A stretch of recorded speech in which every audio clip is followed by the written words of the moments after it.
Hi everybody, this is Aaron Mitchell. At the end of February 2026, I took a couple of days off to go to Mexico City.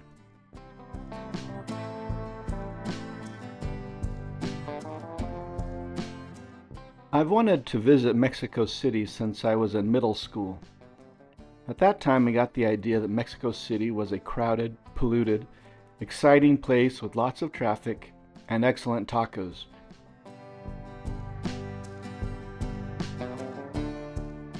Now, many years later, I got the chance to go see for myself.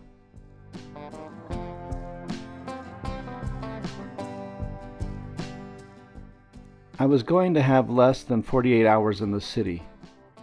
I landed before 3 p.m. on a Sunday, and I flew out at 1 p.m. on Tuesday, 2 days later.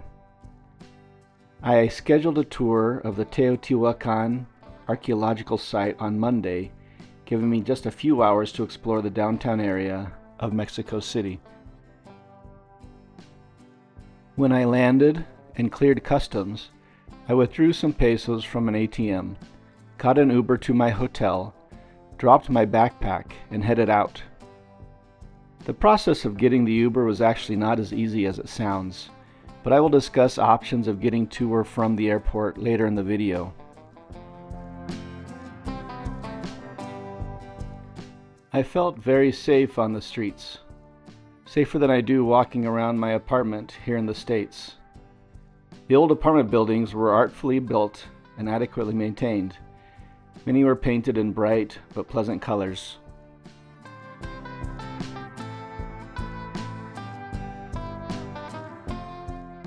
Navigating traffic and the streets of Mexico City by foot was very much like a European city.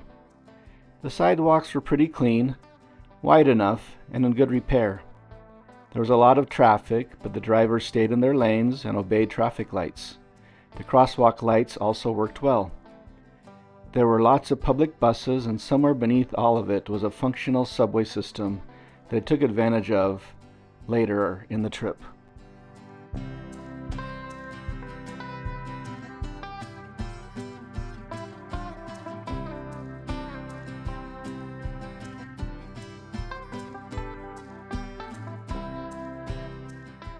I walked through a busy but pleasant park and came to the Palacio de Bellas Artes, which I had heard about in videos and books. It is a big, beautiful cathedral to the arts. Wikipedia says that the exterior is Art Nouveau and the interior is Art Deco. I don't know anything about that, but I haven't seen many more striking or appropriately named throughout my travels. I'm used to walking through famous cities like Rome and Barcelona, whose central areas are full of tourists, but I noticed that Mexico City is different. This is not for tourists. I had a hard time finding a gift shop with tourist trinkets. The businesses, shops, and restaurants catered to locals, and though I met a friendly German couple and saw a few Americans, I primarily heard Spanish spoken and saw Mexicans working or recreating with their families and friends. It was near dusk, but I found my way to El Zocalo. El Zocalo is the large and famous square in the heart of Mexico City. I have heard about it since I was a kid, and it didn't disappoint. At one end was the massive new National Cathedral, connected to the smaller old National Cathedral that is sinking into the earth. On all other sides were 4 to 5 story massive buildings that I think have government offices.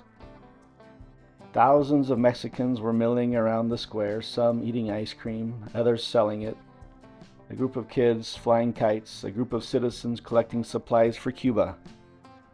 Under a tent, a group of splendid professional mariachi were singing love songs.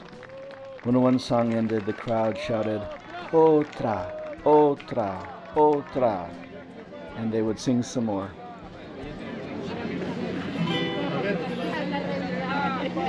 ¿Les parece mi linda esposa? ¿Sí?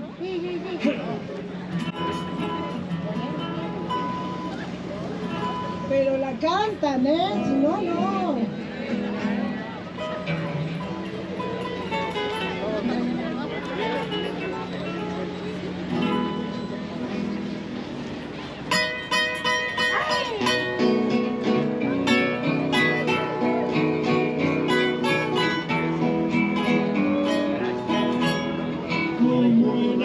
The love songs played in the background as I walked toward the cathedral. I just finished reading James Michener's Iberia. Several times he dedicated 3 or 4 pages to describing in great detail the facade of different cathedrals in Spain. Standing outside and looking up at the facade of the cathedral in Mexico City, I tried to study it in the way that James Michener would have appreciated. I couldn't make much sense of any of the scenes. One looked like the conquistador surrounded by natives and angels. My first guess was that it was Cortez. As it turned out, I got this one totally wrong. Wikipedia tells me that the ship is the church, sailing into eternity, and the captain of the ship is not Cortez, but St. Peter. The main facade above the main portal was easier.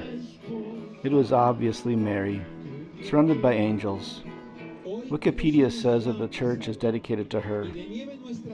Not pictured here are statues, more facades, domes, and a clock tower. But I was satisfied with my effort and was ready to move on. El sol de mi alborada, mi eterno amanecer. Tú me diste el amor más hondo y bueno y el sacrificio eterno de tu alma de mujer.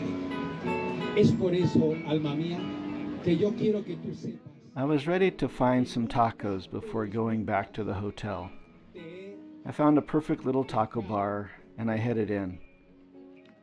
There are several types of tacos to choose from, but luckily my Uber driver had told me his favorite, so I ordered some tacos de arrachera, a Pepsi, and some horchata. With Carlos Santana playing in the background, I ate my tacos and considered my first day in Mexico City. It felt like a perfect introduction except for the fact that I was eating tacos alone. Traveling alone is a paradox. On the one hand, it is nice to move at my own pace and go where I want to without considering anyone else. On the other hand, sharing experience with a loved one makes the experience more complete.